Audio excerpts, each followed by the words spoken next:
I'm sure it is.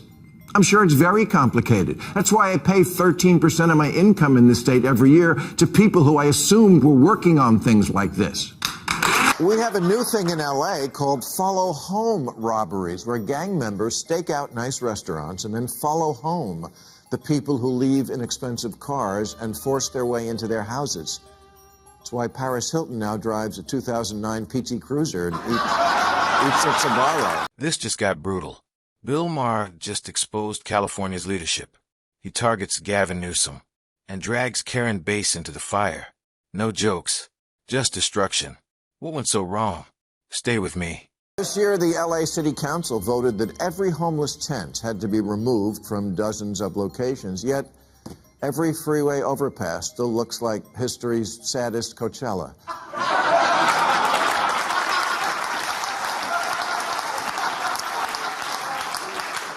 The homeless are both preyed upon and, frankly, a concern that they will do God knows what. You go out for a run in your neighborhood and you have to wonder whether that guy eyeing you on the corner is going to be this guy or this guy. Homelessness is exploding, but policies say it's handled. Wait, what? Encampments are cleared, then instantly return, block after block. So here's the question. If it works, why is it worse? Billions spent. Results invisible. Is this compassion or chaos? And who is really accountable? A day doesn't go by where you can't find video of the latest smash and grab robbery, where thieves in broad daylight just smash the front windows of ritzy stores and take all the jewelry they can carry. They went to Jared. Now it gets darker. Crime is rising. Fast. Shoplifters walk out smiling. No fear. No consequences. Soft policies, hard reality. Did leaders create this? Businesses shut down. Families feel unsafe. So tell me, who benefits from this system? Because it's not citizens. And when did they legalize shoplifting? There used to be shame in shoplifting, or at least some skill. Now criminals just brazenly walk out of Walgreens, again in broad daylight, with a trash bag full of aisle 3. While the security guard just watches. They have to keep even the most mundane products all caged up. CVS isn't a store, it's a zoo for teeth whitening strips. Here's the twist nobody expected.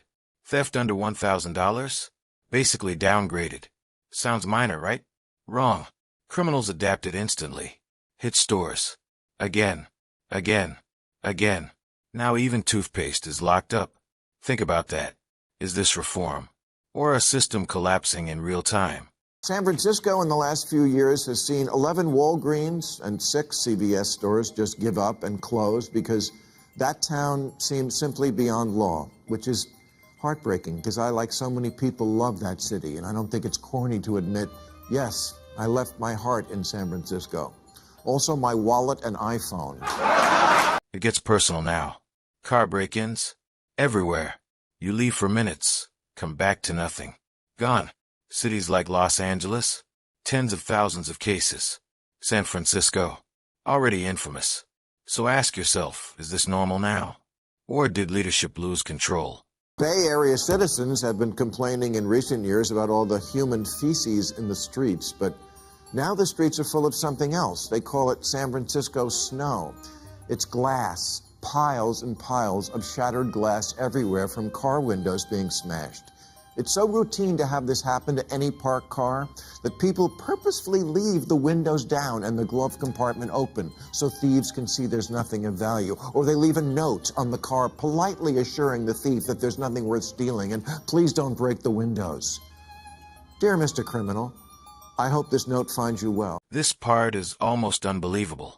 People leave notes in their cars. Nothing inside. Don't break. Let that sink in. Others leave windows open on purpose. Not careless. Exhausted. Citizens adapting to crime. Not stopping it. So who's really in charge anymore? What is so disturbing here is not just that there's more crime and mayhem. It's the audacity of it all. Like there's no lines anymore that can't be crossed. Here's the breaking point. When rules aren't enforced, people stop caring. What was shocking? is now routine. Daylight theft. Cameras rolling. Zero fear. So what happens next? If there's no line, how far does this go? It's also, yes, undeniably true that LA is built in a stupid place to build a city. But when it's not on fire, it's really quite lovely. And it's my home. And stupid as its origin may be, it's not going anywhere. Axios ran a story on how getting the water out of the hydrants in Pacific Palisades was more complicated than it seems. I'm sure it is. I'm sure it's very complicated. That's why I pay 13% of my income in this state every year to people who I assumed were working on things like this. Now follow the money. California taxes? Sky high. But services? Falling apart. Where's the payoff? Wildfires rage every year. Same chaos. Same failures. Warnings ignored. Preparation weak. So here's the brutal question. Where's all that money going?